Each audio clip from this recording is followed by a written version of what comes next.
You know what that means. It's time for Explain and Verify with Samkele Masego. And tonight we're looking at quite an interesting subject. Samkele?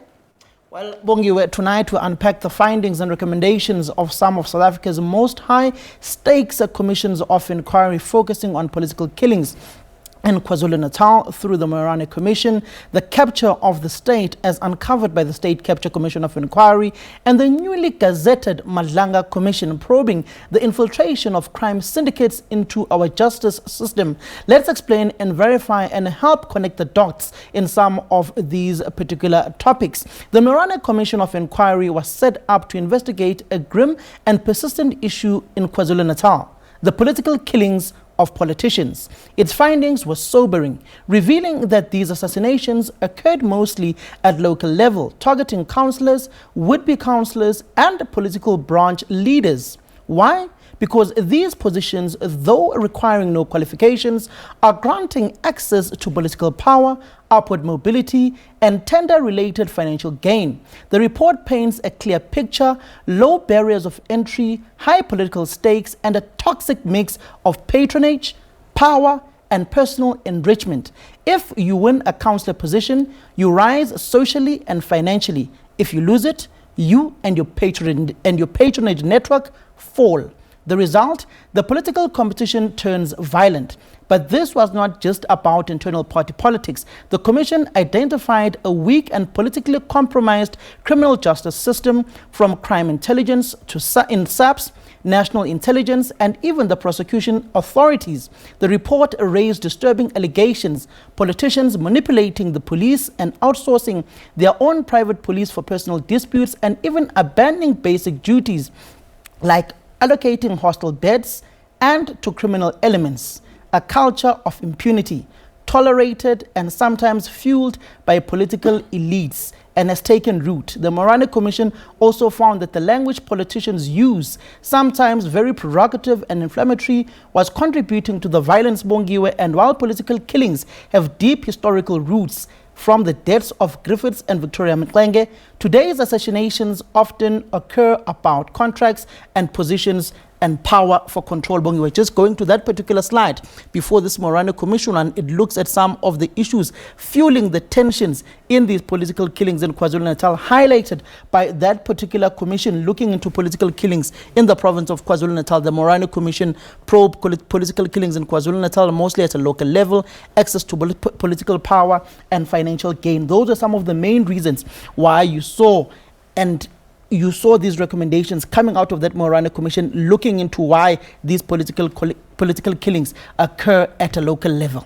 And of course, Samkele, these aren't really the only commissions that we've seen, right? But there have been quite a number of moments in this country where we found ourselves with, commissions of inquiry to probe one thing or the other. And then the big one, the State Capture Commission, which a lot of people are still wondering if the findings are gathering dust, or the update we were given just a couple of days ago is in fact resonating with South Africans.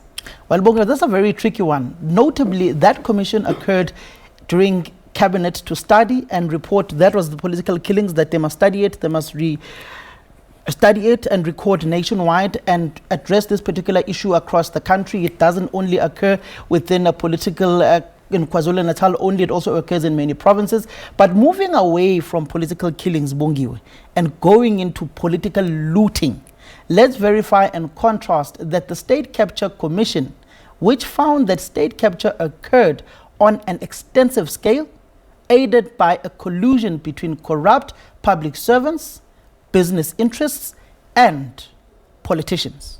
Over 400 days of hearings, with almost 1 billion rand spent, the Zondo Commission exposed how institutions like SAA, Eskom, Transnet, Denel, and SARS were hollowed out. Evidence gathered implicated over 1,400 individuals. Part 5 of the report zooms in on crime intelligence, State Security Agency, SSA, and even the South African Broadcasting Corporation, where we're broadcasting from and where we work, Passenger Rail Agency, showing the state capture extended deep into intelligence and security institutions, echoing what the Moerane Commission had warned about on provincial level in KwaZulu-Natal, in Malanga, in the northwest. Just look at the landing of the Gupta jet at the Waterkloof Air Force Base, to the Vrede Dairy Farm, and laundering through the Gupta-linked companies. The pattern was clear.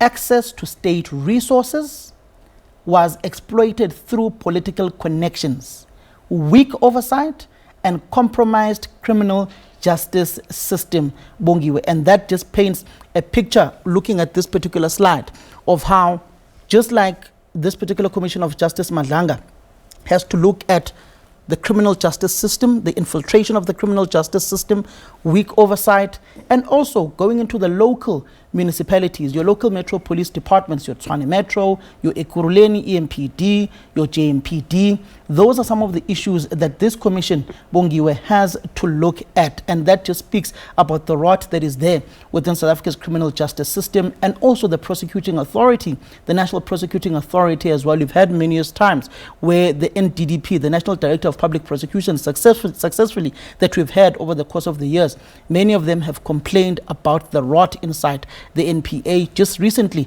Advocate Shemela Batoy complaining about the NPA. You do know that the head of prosecutions in the South Gauteng High Court, President Ramaphosa, has placed them on a leave of absence. Now, Samgela, when you look at the themes, right, you can find some similarities and big ones. And I suppose it also segues into now the one that is saying it's working, currently work ongoing, and that is the Madlanga Commission. These themes are consistent across state power, must be managed ethically, transparently, and with full accountability. Let's turn to the future. The newly announced Malanga Commission of Inquiry, tasked with uncovering how criminal syndicates have infiltrated our law enforcement and justice system. With a budget of 147 million rands, it focuses on these particular issues. Its mandate to investigate whether drug cartels, gangs, and organized crime networks have corrupted these entities, manipulating investigations, intimidating whistleblowers, and obstructing justice. Unlike past commissions, Madlanga has broad powers. And those powers, Bongiwe, will go further in explaining them, that this commission will test whether we've learned anything from the Moerane Commission and the State Capture Commission of Inquiry. And we can finally sever the ties between criminal power and state power. Can we rebuild the trust in the justice, law enforcement, and public institutions, whether it's councillors killed for tenders, billions looted by the politically connected, or police captured by cartels? All these three commissions point to one thing: a political system under siege by greed, violence, and impunity. The Moerane Commission showed us how deadly power struggles play out at a local level. The State Capture Commission revealed what happens when state capture goes unchecked. And the Madlanga Commission is asking, have we already lost control? Are they no longer just commissions of inquiry? They are mirrors. They reflect a nation at a crossroads. And just going to this particular powers that the Madlanga Commission has, knowing that he was retiring today at the Constitutional Court and will be full-time at this commission: search and seizure. The commission can recommend there and then a search and seizure. One is reminded of the Scorpions when they went on a search and seizure at the property of the then former deputy president of the country. I did see former deputy president Kgalema Motlanthe, who was the then secretary general of the African National Congress, in that debate on whether to disband the Scorpions or not. He was leaving as secretary general, going on to be the deputy president of the ANC after the 2007 Polokwane conference, which ultimately saw the death of the Scorpions. And many people saying that that is primarily the reason why law enforcement agencies in the country today are toothless, and they do not have that particular bite. In-camera hearings for sensitive testimony. In-camera hearings for sensitive testimony. That looks directly, Bongiwe, at state security. That you can't lay your dirty linen of your state security that will lay your country naked, basically, to the nation and to the globe, and it will be easy to be targeted by those who've got nefarious interest on South Africa. That will be particularly used by many who will be in the law enforcement agency space and in the intelligence space to say that we can't say these things in public. They must be said in camera, particularly those whom are working undercover with these criminal syndicates, getting information, giving it to law enforcement agencies. You've heard General Mkhwanazi linking senior politicians, members of parliament, and senior executives within Metro Police departments with criminal cartels, particularly here in the province of Gauteng, and with the killings of the various DJs that have taken place within the past 3-4 years within the province of Gauteng. Immediate referrals for prosecution.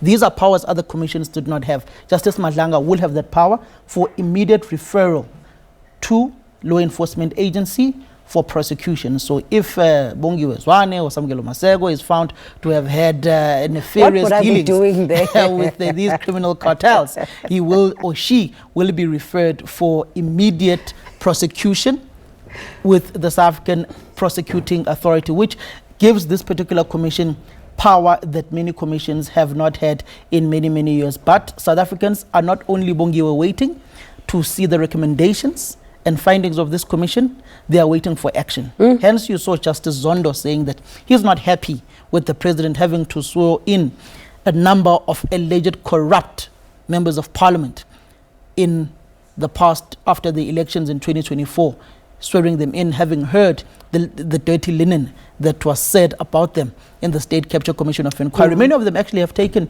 that particular report on legal review. Kwede Mantashe, Zizi Gotwa, they've taken it on legal review. I know many others are also wanting to contest the findings of that particular commission. So it's going to be interesting on what this Madlanga Commission comes out. But it's not just another commission. It's a commission that seemingly has teeth to bite and can take relative action. One wonders, with a hollowed out justice system, will it have the necessary zeal, ethos, and might to go after those in power?